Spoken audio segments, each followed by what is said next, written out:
Педагогикалык колледжде 1996 жылы, медициналык колледжде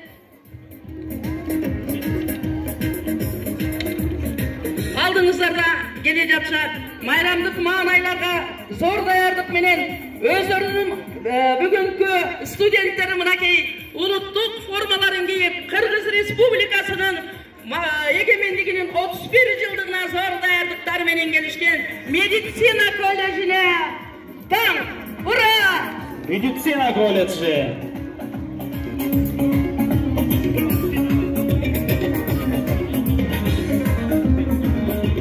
Жалалабад гуманитардык педагогикалык колледжи 1996 жылы түзүлгөн.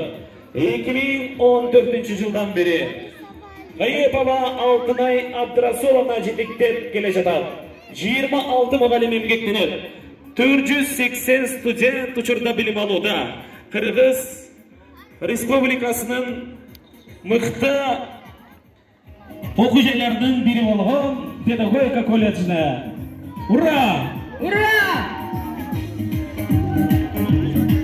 Салтанаттуу жүрүшкөн Нур колледжи келе жатат. Нур колледжи 2011 жылы уюштурулган. Быйыл 10 жылдык юбилейин белгилөөнүн алдында турат. Колледж 7 адистик боюнча атайын орто билимдүү кадрларды даярдап келе жатат. Жана бүгүнкү күнгө чейин Нур колледжинде 1250-ден ашуун студент окуп, диплом алышкан. Нур колледжинин бүтүрүүчүлөрү шаарыбыздын жана областыбыздын экономикалык, социалдык жана маданий өнүгүүсүнө өз салымдарын кошуп келишет. Колледждин алгачкы директору Жалал-Абад шаарынын ардактуу атуулу Матанбаева Зымырат Эркуловна болгон. Ал эми бүгүнкү күндө Мурайымов Алмазбек Жанышевич жетектеп келе жатат. Нур колледжи майрамыңыздар менен! Кыргыздын маданиятына чоң салым кошуп, мыкты адистерди окутуп келген.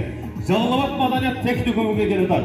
Техникум Кыргыз СССР министрлер советтин томунун негизинде 1980 жылы 5 январында ачылган. 40 жылдык аралык аталган окуу жай көптөгөн таланттуу окуучуларды өз кесибин сүйгөн китепканачыларды даярдап берген.